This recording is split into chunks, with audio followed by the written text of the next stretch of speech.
Naisip mo ba, bakit mas masarap bigyan yung mga taong hindi mahilig manghingi?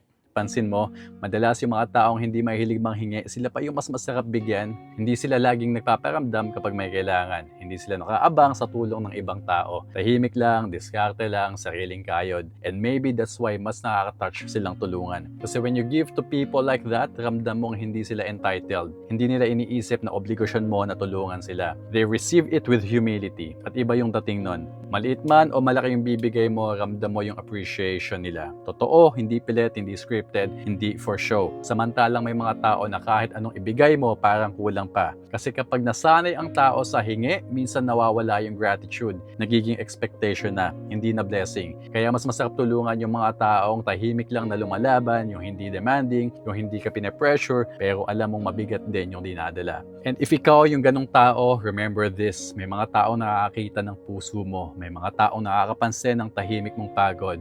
And sometimes, blessings come not because you ask loudly, but because God lets the right people notice what you carry quietly. Kaya mo yan.